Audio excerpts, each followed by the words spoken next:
agora que você já sabe usar a tabela de vapor, já entendeu como faz cálculo de bocal, de difusor, que é similar, é só inverter, né, o sentido do processo. E se esse bocal não tivesse vapor? Se a gente agora não pudesse mais usar a tabela de vapor? Se agora esse bocal tivesse sendo atravessado por um gás ideal? E que isso muda em toda a nossa concepção do problema? O que é igual e o que a gente vai precisar adaptar por estar fazendo essa idealização de usar o gás ideal, de usar a consideração de um gás ideal para o fluido. É isso que a gente vai ver agora. Então, vamos continuar com o mesmo problema. Agora não é mais vapor, agora é propano. Propano está sendo acelerado da mesma condição inicial, 1 megapascal e 250 graus Celsius, para a mesma condição final, 200 quilopascal, por um bocal adiabático. É o mesmo bocal. Então, a gente continuou nas mesmas condições, só estamos mudando o fluido de trabalho. Eu quero, de novo, determinar as condições de saída, a variação de energia cinética, a variação de entalpia, só que eu pedi para admitir o gás como ideal. O que isso muda, então? Vamos pensar aqui nas nossas considerações que nós fizemos. Primeiro, a gente aponta o que a gente quer, são as mesmas coisas. E quais são as considerações? O bocal é um volume de controle, é regime permanente, não tem variação de energia potencial considerável, não tem trabalho de eixo, o processo vamos considerar reversível, só que agora eu coloco que o fluido de trabalho é um gás ideal, não é mais vapor. Pensando nisso, se é um processo reversível e foi adiabático, que também foi considerado, eu ainda tenho um processo isentrópico. A variação de entropia ainda é igual a zero. E os dados que eu tenho são os mesmos. Os dados de entrada, os dados de saída. Mas e agora que eu não tenho tabela de vapor para poder me ajudar? Essa consideração de variação de entropia ainda serve? Vamos entender um pouquinho mais. Quando eu tenho um processo isentrópico, o que vai acontecer para um gás ideal? Primeira coisa que eu tenho que lembrar é que a equação de estado para um gás ideal é PV igual a RT. Aqui não tem o N de PV igual a NRT, porque esse volume está minúsculo, e quando ele está sendo mostrado com a letra minúscula, estou representando que ele é um volume específico, é um volume dividido pela sua quantidade, no caso aqui a quantidade em mols. Então, aqui seria, no sistema internacional, metros cúbicos por mol. Quando eu penso nisso, eu sei, né, a gente já conceituou isso lá em gases, lá em fisicoquímica, lá quando a gente fez sistemas fechados, quando você, no começo da disciplina de termodinâmica, você viu que para um gás ideal, a sua energia interna só varia em função da temperatura, porque a gente não tem um efeito significativo das forças intermoleculares, né? Elas podem ser desprezadas. Então, a gente não vai ter o efeito da pressão interferindo na energia interna. Então, a energia interna é só uma função da temperatura. Portanto, variação de energia interna é CVdt, já que a gente sabe que o CV ele é, na verdade, uma derivada do calor em função da temperatura, já que a capacidade calorífica de um fluido é a quantidade de energia necessária para variar a temperatura em graus Celsius de uma certa quantidade de matéria. Só que eu faço isso a caminho de um volume constante. Quando eu faço num processo isocórico, eu tenho CV. E quando nós temos um processo a pressão constante, né, que é uma isobárica, nós temos o CP. Então, nós temos a variação de calor no processo dependente do caminho, como a gente já sabe que o calor é uma função de caminho, né, ele depende do caminho que foi escolhido para ser quantitativamente diferente o valor do calor. E eu tenho, então, caminhos a volume constante e a pressão constante. Porque quando a gente estava no ensino médio, o professor falava só que calor era quimacete, era MC delta T, e não falava que era CP ou CV. Porque quando nós estamos lá tratando no ensino médio, nosso fluido de trabalho era sólido ou era água. A gente não fazia com gases. Quando a gente faz com sólidos e com líquidos em condições longe da mudança de fase, o que a gente tem? A gente já conceituou isso, a gente tem fluidos incompressíveis. Se o fluido é incompressível, o que vai acontecer? A variação do volume em termos da pressão é muito pequena e pode ser desprezado. Como o que eu tenho aqui entre o CP e o CV é justamente esse trabalho de expansão, já que o CP está relacionado a ΔH e o CV está relacionado a ΔU, e H é 1 mais PV, a gente vai ter que, quando esses processos ocorrem com fluido de trabalho incompressível, o CP e o CV são muito parecidos. Então, a gente chama tudo de C. Quando eu tenho um gás, esse CP sempre vai ser maior do que o CV, porque ele tem ainda esse trabalho de expansão sendo adicionado nesse cálculo. Quando eu trato de gás ideal, aí eu tenho que CP ele menos CV igual a R. Eu tenho uma relação entre CP e CV que é uma constante, que é a constante dos gases ideais. Então, essas coisas são bem importantes da gente saber, que CP e CV só se relacionam com R quando eu tenho um gás ideal. Se for um gás real, isso não é verdade. Mas eu tenho algumas outras informações interessantes ainda, que ΔU é igual a calor mais trabalho. Isso é para a primeira lei lá para os sistemas, né? Se eu escolher um caminho reversível, calor é PDS e o trabalho é menos PDV. Feito essas considerações, então, eu só joguei o Tδs para o outro lado da igualdade, então fico que DU é mais PDV. Se a gente pensar em termos de entalpia, o que a gente vai ter? Que H é U mais PV. Então, DH é DU mais PDV mais VDP. Substituindo nessa equação, eu tenho que TDS também é DH menos VDP. E essas duas equações vão dar coisas interessantes. Se eu colocar, então, quem é ΔU? É CVDT. Se eu coloco isso nessa equação e passo a temperatura para o outro lado dividindo, eu vou ter um ds em função de temperatura e de volume. Num processo isentrópico, esse termo vai a zero. E aí eu tenho que as relações de temperatura vão ser iguais às relações de volume. Se eu penso agora num processo isobárico, olha só o que eu tenho. De novo, essa equação. Aí eu vou ter que o ds aqui igual a zero no processo isentrópico e a relação entre as temperaturas é igual à relação entre as pressões. É claro que não é exatamente igual, porque eu tenho um CP e um R aqui influenciando.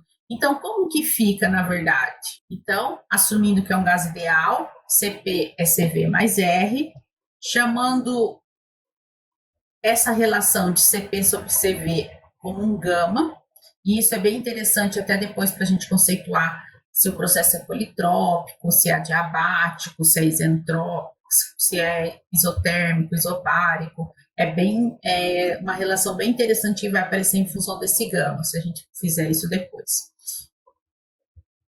Utilizando essa primeira equação ainda, só isolando o R é CP menos CV, só passei o CV para o outro lado da igualdade, dividindo tudo por CP, eu fico com essa relação, então R sobre CP é 1 menos 1 sobre gama. Por que eu estou fazendo essa relação para chegar num R sobre CP? Porque, na verdade, o que eu tenho lá, se a gente voltar à equação, ia ser um R sobre CP, Ln de T2 sobre T1, Ln de P2 sobre P1 vezes R sobre CP. Linearizando a equação, eu tenho que T2 sobre T1 vai ser igual a um P2 sobre P1 elevado a um R sobre CP. Então, agora eu tenho uma relação de gamas, do gama, né, que é uma relação de CP sobre CV, para ter essa relação da temperatura com a pressão no ponto 1 e no ponto 2. Se a gente entender, então, que essa equação vai nos dar uma relação das pressões e das temperaturas, tanto nas entradas como na saída, eu consigo já identificar se eu tenho as duas condições de entrada e uma única condição de saída, desde que eu saiba quem é o fluido, para saber quem é o CP e o CV, eu consigo saber o gama e, por consequência, eu consigo saber a outra variável que eu preciso. Sabendo essa relação, né, se eu souber T1 e T2, eu consigo calcular ΔH agora para uma equação de CPDT, integrando de T1 a T2. E, sabendo a variação de entalpia, eu consigo saber a variação de energia cinética. Então, assim que a gente faria esse exercício. Nós faríamos agora, não mais olhando na tabela, eu precisaria primeiro saber quem é T2, por essa relação, por ser isentrópico, achando T2, jogo nessa equação e acho a variação de energia cinética e a variação de entalpia. Esse é um outro caminho, então, que nós temos quando nós estamos assumindo que um gás é ideal, né? E não vamos olhar na tabela de gás ideal. A gente ainda vai fazer um exercício que a gente vai usar a tabela de gás ideal, mas por enquanto, esse aqui não era um ar. A gente só tem tabela para gás ideal se a gente estiver tratando de ar. O ar sim tem tabela e a gente vai considerar, né, o ar como um gás ideal. Mas se for outros tipos de substância, igual o propano, acredito até que tem tabelas, porque ele é um fluido refrigerante. Mas tem fluidos que a gente não pode tratar como não tem tabela. Então a gente vai precisar assumir ou que ele é um gás ideal, ou quando isso não é possível, nós vamos ter que tratar como um gás real. E é isso que a gente vai aprender quando a gente for falar de válvulas. Agora, nesse exercício, eu queria que a gente praticasse mais uma coisinha, que é o CP. Se a gente olhar para um gás ideal, existe essa tabela para tirar dados de CP. E o CP ela é uma série de potência em função da temperatura, já que o CP não é constante, ele é uma função da temperatura, então, e depende também do estado físico da substância. Então, para a água no estado gasoso, o CP é 1, para a água no estado líquido é outro, para a água no estado sólido é outro. E para a água em diferentes temperaturas, no estado gasoso, líquido ou sólido, também vão ter CPs diferentes, que vão ser função da temperatura.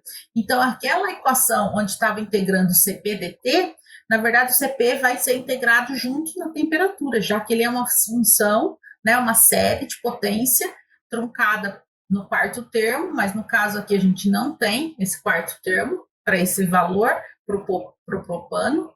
Então, a gente acaba tendo os valores de A, B e C. Lembrando que se o dado na tabela está 10 vezes, 10 é a terceira vezes o B, significa que o B é 1000 vezes menor, porque ele teve que ser multiplicado por 1000 para chegar nesse valor. Então, ele é 28,785 vezes 10 a menos 3. Assim também aconteceu com o C. Ele teve que ser multiplicado pelo 10 a sexta para ele ficar 8,824. Então, ele é 10 a sexta menor. Tá? Então, isso que a gente faz para poder tirar os dados aqui dessa tabela. Com esses dados que a gente tem de entrada, mais esses dados que a gente tirou da tabela dos gases ideais, do CP. Lembrando que esse CP que a gente tira da tabela, eu acabei não falando, mas é bem importante que a gente veja que é o CP sobre R. Então, aquela equação vai ter que ser multiplicada por R depois para poder, né, ficar igualitário essa multiplicação e divisão de R para ele.